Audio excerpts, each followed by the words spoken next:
नमस्कार दोस्तों, target with PS Parihar channel में आपका स्वागत है। आज की इस वीडियो में हम लोग बात करेंगे UP triple S C PET की। उसके बाद में हम लोग बात करेंगे उत्तर प्रदेश दरोगा भर्ती और एडेड जूनियर हाई स्कूल भर्ती की। तो वीडियो को जल्दी से लाइक कर दें, शेयर कर दें और जिन छात्रों ने चैनल को अभी भी सब्सक्राइब न किया हो तो जल्दी से सब्सक्राइब कर लें ताकि आप लोगों को भी इसी प्रकार की ऑथेंटिक अपडेट सबसे पहले मिलती है। चलिए शुरू करते हैं। UP triple S C PET की जो परीक्षा है वो तो संपन्न हो गई, 4 शिफ्टों की परीक्षा। और अब चर्चा इस बात को लेकर के है कि आखिरकार किस शिफ्ट का पेपर टफ था, किस शिफ्ट का पेपर सरल था। तो मैंने बहुत सारे वीडियोस बनाए हैं UP triple S C PET को लेकर के, आप लोगों ने देखा होगा और बहुत सारे छात्रों के साक्षात्कार भी लिए हैं। पेपर का पैटर्न अगर देखें तो जो भी पेपर था, लगता कि एक ही क्वेश्चन बैंक से सारे क्वेश्चन निकाले गए थे, इसलिए कोई पेपर ज़्यादा कठिन या आसान नहीं था। थोड़ा बहुत अंतर है, 19-20 का अंतर है। और इसलिए अगर थोड़े बहुत अंतर को लेकर के हम लोग बात करें तो यूपी ट्रिपल एस सी में किस शिफ्ट का पेपर आसान था, अगर ये चर्चा करें तो जो 16 अक्टूबर यानी कि आज जो सेकेंड शिफ्ट का पेपर था, ज़्यादातर छात्रों का मानना है कि ये पेपर थोड़ा सा आसान था।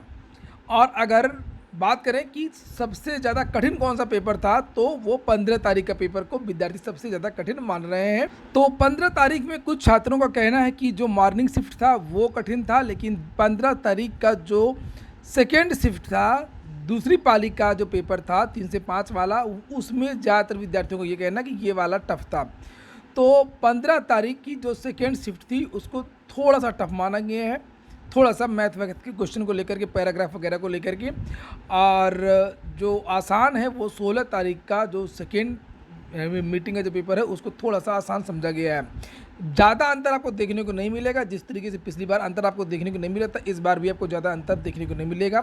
नॉर्मलाइजेशन होगा, नॉर्मलाइजेशन हो सकता है एक आध नंबर का जो फ़ायदा है वो दे दिया जाए जिन विद्यार्थियों का 15 तारीख को सेकेंड शिफ्ट में एग्जाम था। वहीं पर ऑफिशियल आंसर की के बारे में आपको जानकारी दे दूं कि इसकी जो ऑफिशियल आंसर की है उस पर कल से ही काम शुरू हो जाएगा और आने वाले 1 या 2 दिन में ही आपको इसकी आंसर की देखने को मिल जाएगी। और UP triple S C PET का जो परिणाम है, सेकेंड पीईटी जो हुई है जिसका पेपर आज हुआ, ये परिणाम भी आपको बहुत जल्द देखने को मिलेगा। संभावना है कि नवंबर के लास्ट में ही पीईटी का परिणाम भी जारी कर दिया जाए। यूपी ट्रिपल एस सी की फिलहाल की यही योजना है कि 25 से लेकर के 30 नवंबर के बीच में पीईटी का जो परिणाम है वो जारी कर दिया जाए।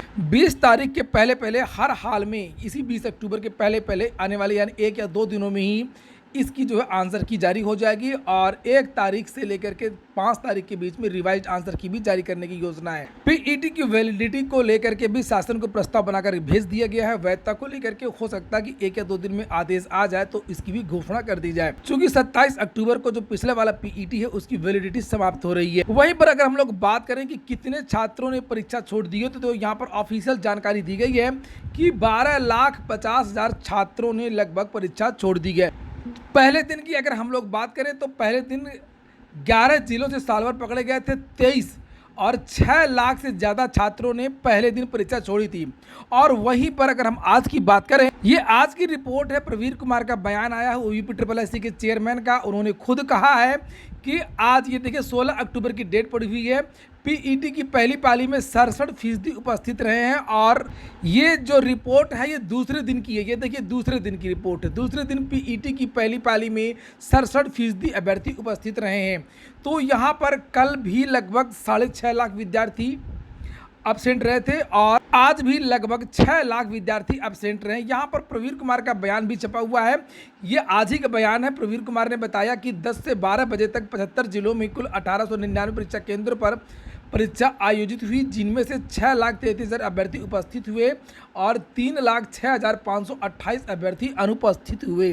तो यहाँ पर भी बहुत सारे विद्यार्थियों ने फर्स्ट मीटिंग में 3 लाख, सेकेंड मीटिंग में 3 लाख, 6 लाख कल विद्यार्थी, कुल मिलाकर के लगभग 12.5 लाख विद्यार्थियों ने परीक्षा छोड़ दी है। अच्छा, एक बात और है कि अगर ये परीक्षा इतनी दूर परीक्षा केंद्र नहीं बनाए जाते तो ये प्रतिशत ज़्यादा होता, कम से कम 85 से 90% विद्यार्थी परीक्षा देते। 37 लाख विद्यार्थियों ने रजिस्ट्रेशन करवाया था और इस हिसाब से अगर हम लोग देखें प्रत्येक शिफ्ट में 6.25 लाख विद्यार्थी अगर उपस्थित हो रहे हैं तो इस हिसाब से लगभग 25 लाख विद्यार्थियों ने परीक्षा दी है। लगभग 25 लाख विद्यार्थियों ने UP triple S C PET की परीक्षा दी है। UP triple S C PET के सारे जो अपडेट हैं वो मैंने अपने टेलीग्राम चैनल पर डाल दी। सभी पालियों के प्रश्न पत्र भी आपको उसी टेलीग्राम चैनल में मिल जाएंगे। टेलीग्राम चैनल के लिंक मैंने डिस्क्रिप्शन बॉक्स में दे दी है और मेरे प्रत्येक वीडियो के डिस्क्रिप्शन में टेलीग्राम चैनल की लिंक आपको मिल जाएगी। यातायात को लेकर के आज भी अव्यवस्था रही और कल भी अव्यवस्था रही। सरकार की जो योजनाएं हैं, जो व्यवस्था थी वो फेल हो गई। यहाँ पर देख सकते हैं किस तरीके से विद्यार्थी यहाँ पर पूरे भरे हुए हैं। इसको लेकर के सोशल मीडिया में सरकार की आलोचना भी होती रही। तो ये तो होगा UP triple S C PET से संबंधित महत्वपूर्ण तथ्य। और अब हम लोग बात करेंगे उत्तर प्रदेश दरोगा भर्ती। कल से इन छात्रों का डॉक्यूमेंट वेरिफिकेशन हो रहा है। हालांकि इस भर्ती में बहुत सारे मुकदमे चल रहे हैं। एक ऑर्डर तो 13 अक्टूबर को ही आया है, 2 दिन पहले 3 दिन पहले। वो ऑर्डर भी मैं दिखाऊंगा अभी आप लोगों को। लेकिन पहले ये देख लीजिए जिन यात्रियों को, जिन छात्रों का डीवी होना है, डॉक्यूमेंट वेरिफिकेशन वगैरह, मेडिकल होना है इन छात्रों का, कल से उनको ये कागज़ लेकर के जाने हैं। और ये नोटिस अगर आपको चाहिए तो मेरे टेलीग्राम चैनल ज्वाइन कर लीजिए। कोर्ट के अधीन ये भर्ती हो रही है। और यहाँ पर ये देखिए उत्तर प्रदेश दरोगा भर्ती का ये ऑर्डर है 13 तारीख का। ये नीचे मैं दिखा देता हूँ, ये 13 अक्टूबर का ये डेट है।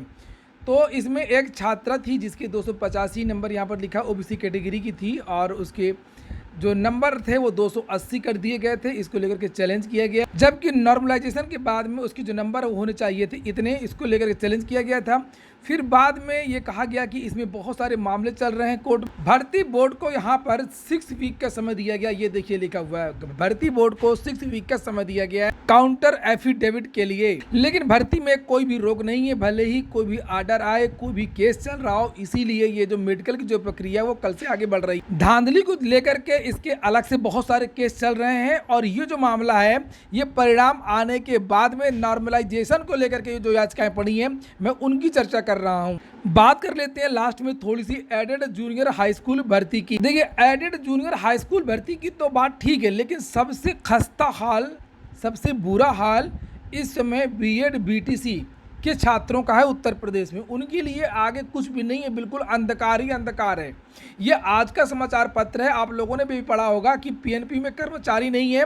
पीएनपी में इस समय सन्नाटा है, जिसकी वजह से इस साल टीईटी नहीं होगी। टीईटी होना भी नहीं चाहिए क्योंकि शिक्षा भर्ती आ नहीं रही है। यहाँ पर देखिए लिखा है कि जो उत्तर प्रदेश शिक्षक पात्रता परीक्षा टीईटी इस साल नहीं हो पाएगी। अब हो सकता है कि अगले साल हो, चूँकि यहाँ पर कोई सदस्य नहीं है और एक ही कर्मचारी है, अनिल भूषण चतुर्वेदी, जिनको 2 चीज़ों का प्रभार दिया गया है। यही हाल आपका टीजीटी पीजीटी का है। उसमें विद्यार्थी बीएड के जो छात्र होते हैं वो आवेदन करते हैं। तो यहाँ पर भी अभी तक सदस्य नहीं है। जहाँ पर पीएनपी में कर्मचारी नहीं है वहीं पर चयन बोर्ड में सदस्य नहीं है। तो यहाँ पर सन्नाटा है, जिसकी वजह से टीजीटी पीजीटी की जो भर्ती है वो पूरी तरीके से फंसी हुई है। वहीं पर ये आप लोग तस्वीर देख रहे हैं, ये है शिक्षा निदेशालय की एडेड जूनियर हाई स्कूल भर्ती की। इसमें भी ताला लगा हुआ है, इस भर्ती में भी टीईटी में ताला, टीजीटी पीजीटी में ताला, एडेड जूनियर हाई स्कूल भर्ती में ताला। शिक्षक भर्ती सुपर टीईटी में तो ताला लगाने की जरूरत नहीं, कुछ है ही नहीं उसमें, वो पूरी तरीके से ब्लॉक है, उसका कोई चर्चा ही नहीं है। तो ये विद्यार्थी धरना प्रदर्शन कर रहे हैं, दिन रात चयन बोर्ड में टिके हुए हैं।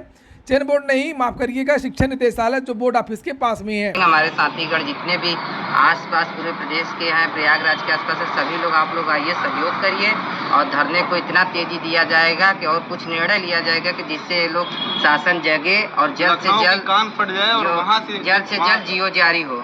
और इसलिए विनम्र निवेदन है साथियों, आप लोग सहयोग करिए, हम लोग जियो को जारी करवा के ही रहेंगे। साथीगढ़ सभी हैं, अभी आ रहे हैं, कुछ लोग आए चले गए, जो भी है 1-2 घंटे आप लोग आइए, सहयोग करिए, हम लोगों को विजय। तो ठीक है दोस्तों, ये हो गया आज का वीडियो। पूरा वीडियो सुनने के लिए बहुत बहुत धन्यवाद। कुछ करना होगा, नहीं तो ये जो शिक्षक भर्ती के जो छात्र हैं वो घर बैठे कुछ नहीं होगा और वो घर वापस चले जाएं।